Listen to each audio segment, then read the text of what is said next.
In this episode of Vinyl Haul, it's a bit heavy with, well, metal of the heavy variety, but also a little death metal, a little gothic metal, plus a couple of big releases from known bands, one formerly thrash, and one proudly flying that subgenre's flag to this day. So, yeah, good stuff. Stick around.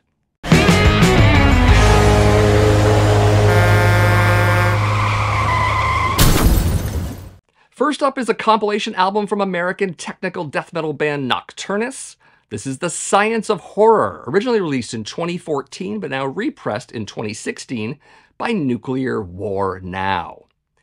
So this album contains the band's two early demos, The Science of Horror from 1988 and Nocturnus from 1987. Also some interesting band members during these demo days for them. The first demo has bassist Richard Bateman, later of Nasty Savage, as well as then guitarist Vincent Crowley, later of Acheron. But of course, the notable member here is founding vocalist and drummer Mike Browning, who is fresh out of an early incarnation of Morbid Angel at this point. Oh, and guitarist Gino Marino has an awesome rhymey name. Gino Marino. Love it. So definitely demo tape quality here. In fact, the 88 one has much better sound than the 87 one, just so you know. But still great to hear some early versions of these tracks, largely appearing as studio versions on their debut record, The Key. Plus 3 tracks I've never heard before, such being Undead Journey, Unholy Fury, and The Entity. Of the 3, The Entity really does stand out for me. Also, playing is a bit looser than the more technical stuff on the studio albums, but the keyboards are certainly there, and you do get some early Morbid Angel influence as well, which is to be expected. On the 87 demo, I'm also catching some early Creator vibes here and there, notably in the vocals. Safe to say that Nocturnus is still trying to figure out their sound a bit at this point, but it's still very solid 80s sci-fi inspired death metal. Vinyl variant on this one is 1 LP white, limited to 100 copies. There you are. Also, the extras in this thing are really incredible. I do want to show you the gatefold first, though. We've got a picture of the band. We got some full lyrics there as well. And an insert for Iron Bonehead Records. A few of their releases there, as well as Nuclear War Now. Very cool. We also get a poster of the artwork from the album cover. Check that out right there. Nice. Probably one of the more interesting additions here is this zine-style booklet for Nocturnus. It's called Coven of Evil. I won't go through the whole thing, but you get a bit of a write-up of the band. You get pictures of the actual demo tapes. Some lots of pictures of the band. Also some, there's letters here as well. Fan club letters. And lots of flyers for shows. Pretty awesome. Again, not going to go through the whole thing, but there you go. And also, Onward to the Key. Favorites on this one include Standing in Blood and Neolithic from the 88 demos. I would say fantastic early versions of tracks I already love. So I was definitely a big fan of The Key when it came out back in 1990, so this demo collection was definitely right up my alley. Again, sound quality is certainly cheap demo level, but it's still very listenable, especially the comparatively cleaner 88 demo. Also, you get the 3 non-studio album tracks and all of those extras. Overall, if you dig Nocturnus, you should own this record.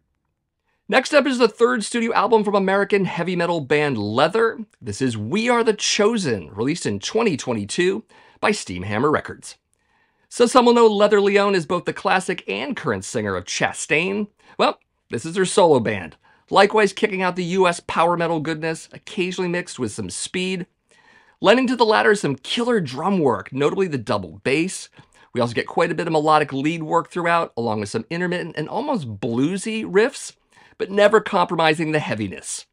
Keyboards also color the background here and there, but generally more for mood than anything else. Leather's voice is also worthy of mention because she really delivers with her raspy yet powerful metal vocals, killer vibrato throughout. Overall, she really sounds fantastic. I could easily imagine her pulling off some awesome duet with Rob Halford, which would make way too much sense. Vinyl variant on this one is classic black. And why not? There you are. There you are.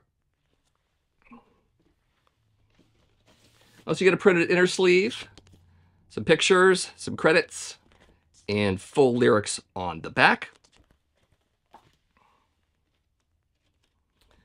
And I'll be honest, it was hard to pick only a few favorites from this one because I really like this album as a whole, but if I have to choose, it's going to be Always Been Evil, Off With Your Head, and Tyrants.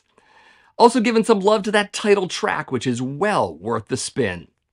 Speaking of which, there is a music video for the title track, as well as lyric videos for We Take Back Control and Who Rules the World. Check those out at the SPV Entertainment channel. So, I'm thinking fans of bands like Primal Fear, and Dio, and maybe even modern Judas Priest might dig this album. Also digging the melding of styles here from heavy to bluesy to downright thrashy in many moments.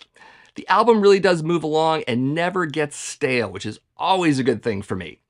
I figured I would like this album, but not as much as I actually did. So yeah, seriously, check this one out. It's good. Next is a compilation album from British gothic metal band Paradise Lost. This is Tragic Illusion 25, originally released in 2013 by Century Media, but now reissued in 2022 by Napalm Records. So the 25 in the title is referring to the band's 25th anniversary. To that end, this is a collection of tracks from foreign album editions, flexi discs, single B-sides, re-recordings, and one new song, the last of which being Loneliness Remains. Speaking of which, the exclusive track is slow and doomy, accompanied by brooding and melancholic riffing, and of course, Nick's switching between low crooning and yelling growls. Fantastic track. We also get two cover songs here, Never Take Me Alive, which was originally done by Spear of Destiny, as well as Missing, which was originally done by Everything But the Girl. The first is pretty much a slow rock ballad that heavies up a little bit towards the back end, but throughout some great lyrics and solid clean vocals. I dig it, but I think fans of the harder material might not. As for the other cover, it's certainly darker than the very pop original, but also fairly mellow. Musically, it almost feels like a late-era Gary Newman ballad in parts. I mean, it's interesting, but I prefer the first cover to this one just a little bit more. Also included are a couple orchestral renditions, which both work well with the material given, as well as outtake tracks from The Tragic Idol, as well as Faith Divides Us, Death Unites Us sessions. The comp is pretty much split down the middle between mellower tracks and heavy tracks.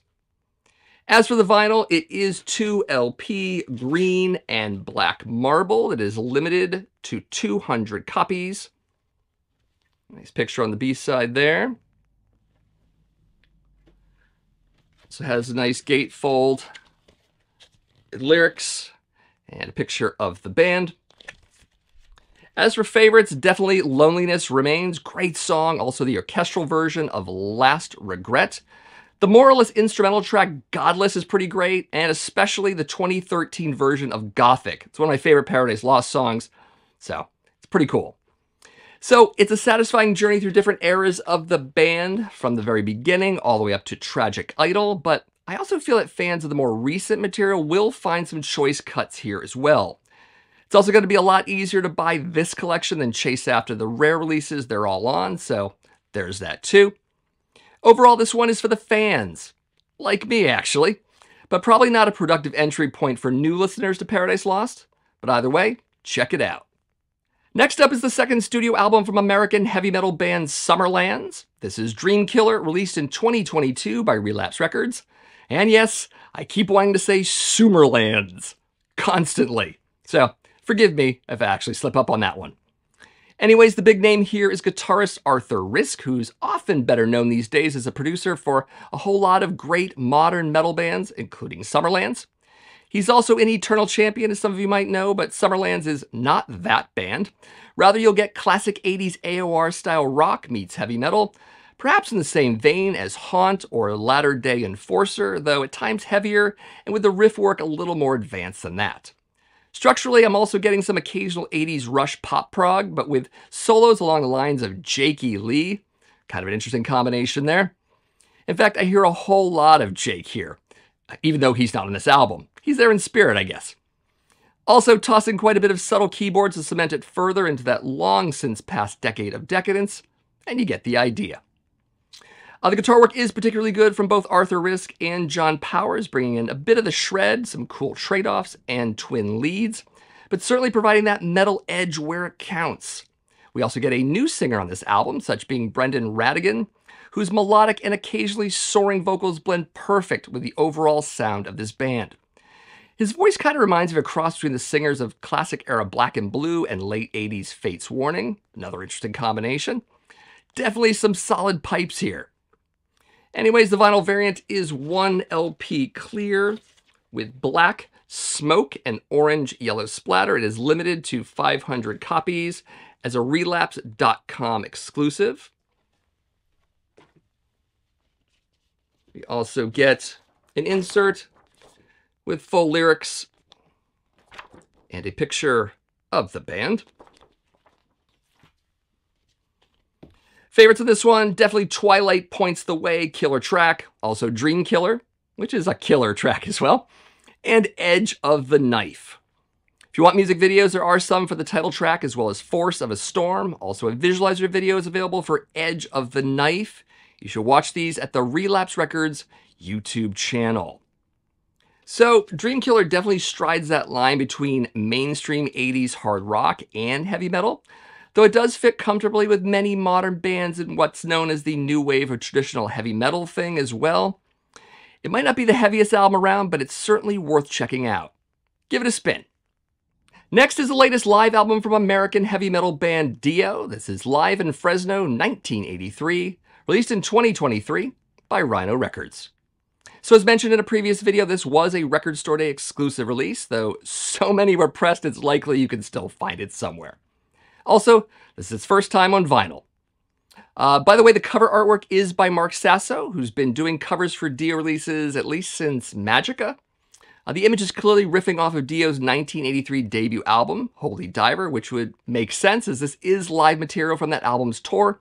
It's also the 40th anniversary of that studio record, which is both awesome and amazing. I mean, 40 years of Dio. Yeah, I'm getting old.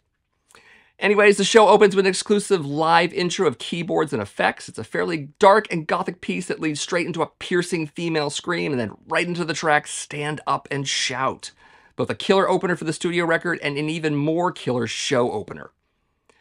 Since Dio's only had one studio record at this point, about half of this show revisits his musical past with renditions of tracks he did with Rainbow and Black Sabbath, namely Children of the Sea, Heaven and Hell, Man on the Silver Mountain, and Starstruck. I should also say that the sound quality on this album is pretty top-notch for a live recording. I mean, even the drums are well mic'd. And I gotta say, it's great to hear Vivian Campbell here. I mean, he only did 3 studio records with Dio, but he was such a big part of their formation and early sound that he's even more appreciated here with his signature leads and his killer riffing. I'm especially noting his non-isolated soloing choices during Heaven and Hell. Overall, I'd say a very well-balanced mix. Of course, if I'm gonna gripe, I might do that about the inclusion of isolated solos, as I often get bored of those specifically, especially when I'm at a show. But it's a minor complaint, and it's by no means a deal breaker. Strangely, the drum solo isn't mentioned on the back cover, even though the guitar solo is, but Vinny's solo is during Holy Diver, if that matters. Anyways, vinyl variant here is 2 LP red. It is limited to 8,000 copies. Again, you can get plenty of these anywhere. They're also numbered on the back in gold foil. I have number 71, 79, super hard to see, but trust me, that's the number. Anyways, favorites include Stand Up and Shout, of course, also Shame on the Night, and Heaven and Hell. So it's no secret that Dio has quite a few live records out there, including Holy Diver Live, which revisits his namesake material, but only with their 2005 lineup. So to actually get an entire 2-record set with Ronnie, Vivian, Jimmy, and Vinny, one of my favorite Dio lineups to be honest, it's definitely worth the price of admission right away. If you're not a Dio fan, do not miss out on this one. Also, there's the gatefold, because I forget sometimes. Again, getting old.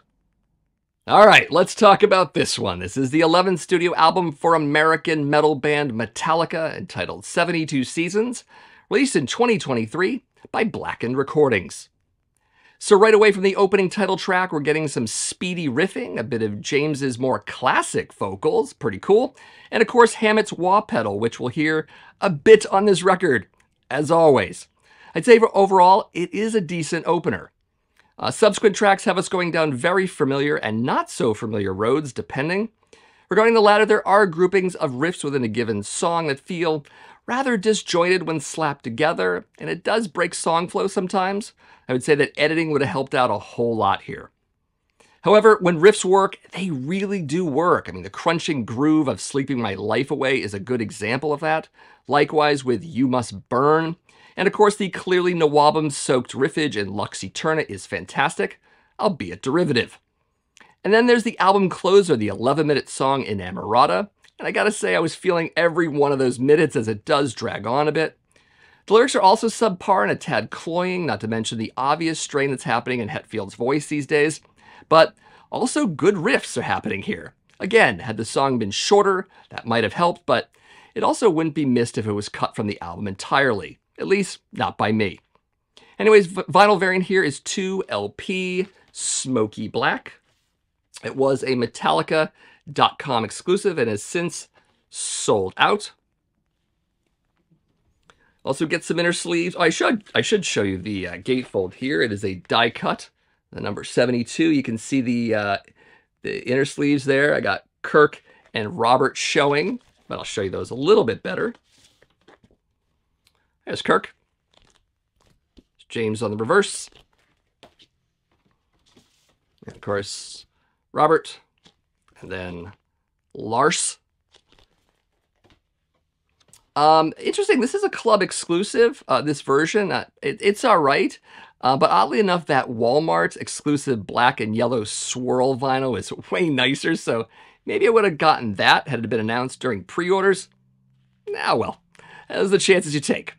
Anyways, favorites on this one, definitely Lux Eterna. I think a lot of people are digging that song these days. Also Chasing Light and Too Far Gone. The last of which likely being the most egregious revisiting of their early output. But you know what? I still dig it. Music videos are available for all 12 tracks on the album, which is completely insane. All of them are available at the Metallica YouTube channel, as you could imagine. So it's fair to say that Metallica is borrowing from their past a wee bit. I mean, some of these could sit comfortably between Injustice and the Black Album. Other tracks such as Shadows Follow, Sleepwalk My Life Away, and If Darkness Had a Sun, among others, have them making additional stylistic choices, and as such, results will vary. And, you know, they're still hanging on to a riff for too long here and there, adding to a needless overlength in tracks. I mean, the album is 77 minutes long, but there are some good ideas here. I think the production is decent, and when it shines, it really does shine. Perhaps not as brightly as this obnoxious yellow album cover, but definitely shining. So overall, a mixed bag, but not without its moments. I feel that with repeated spinnings, I might settle into some of the new style choices over time. And I can say that this ranks a little lower than the Black Album for me, but it is certainly miles above their mid-career missteps and somewhat better than the last two records. So that's where I am with it. Next is the 20th studio album from American thrash metal band Overkill. This is Scorched, released in 2023 by Nuclear Blast Records. So things kick off with a noodly guitar run over top a majestic passage, mildly reminiscent of Raise the Dead's glorious multi-punch lead-in. Then it's straight to the blistering thrash and we're off to the races. I mean, the first 60 seconds alone should tell you this is definitely an Overkill album and no one else's. So let's start with Blitz, because it's simply inhuman how that man has been able to hang on to that metal screaming siren of his all of these decades. I mean, just about 40 years. And it's not like he doesn't put those pipes through the ringer, because he obviously does. So hats off to Mr. Ellsworth and his demented goblin voice. Likewise, the overall performances here are precise, varied, pummeling, and very much overkill. And yeah, I know, some people might wish this band would alter their formula, while others say leave it the hell alone. Truthfully, the band has grown over the years, bit by bit, of course. So wherever it is you think they are, or should be, I'm glad that they're right where they are. I would even go so far as to say that the variety from track to track, I mean, hell, even within the same track, is more evident here than on the last record. You get hooks, you get groove, you get crushing riffs, plus some flavoring of punk here and there, and a bit of shred as well. Hell, Blitz even gives us some intermittent clean vocals in the track Fever, which I initially thought might bring the record down, but it simply had no time to do that because it just kept thrashing over and over again. So, I'm good. Of course, much of the variety is coming from the guitar team of Linsk and Taylor. I mean, I've always felt Overkill benefited from a second guitarist when they went that route in the early 90s, but this might be my favorite pairing of those. And again, Linsk and Taylor bring some legitimate change-ups to the mix. So, more good. And you know, I'm even fine with the album Ender Bag of Bones, which, let's be honest, is a little odd to finish off the album with, but it's still fun, still chuggy, and a little funky. But you know, still Overkill. To be fair, the first half of the record is a little stronger than the second half, but not by leaps and bounds. And I still have a tough time finding a weak track on this album. So there's that. Anyways, vinyl variant for this one is 2LP Aztec Gold. It is limited to 2,500 copies. There you are. Also get a little bit of a booklet here. Album art. Got some lyrics. Great pictures of the band. Lyrics and credits. And more great artwork with Charlie right there. Also, artwork continues in the gatefold. Fantastic. So favorites of this one include Scorched, also Twist of the Wick, Harder They Fall, and Know Her Name. There is a music video for the title track, as well as visualizer videos for The Surgeon and Wicked Place. You can find all of those at the Nuclear Blast YouTube channel. So remembering how much I dug the Wings of War back in 2019, I gotta say I'm digging this one even more. Also, thank you for being 26 minutes shorter than the new Metallica album. Not that I'm making comparisons here, but if I were to do that, Scorch wins for me, hands down. So, check it out. So what did you buy recently? Maybe you got some of these records or others entirely. Also, did you like them? Did you hate them? Or maybe I helped you in your future buying decisions. You should let me know that, any music suggestions you have, and anything else relevant in the comments below. Of course, if this is your first time here, my name is Matt. This is the Accusation Network, where each and every week I do videos on metal vinyl collecting. I also cover the topics of classic and modern metal in general. If you like that, you should definitely give this video a like. Also subscribe to the channel if you haven't already done so. And you know what? Share some of my videos with some of your friends. That'd be fantastic. Anyways, thank you for watching, and I'll see you in the next video.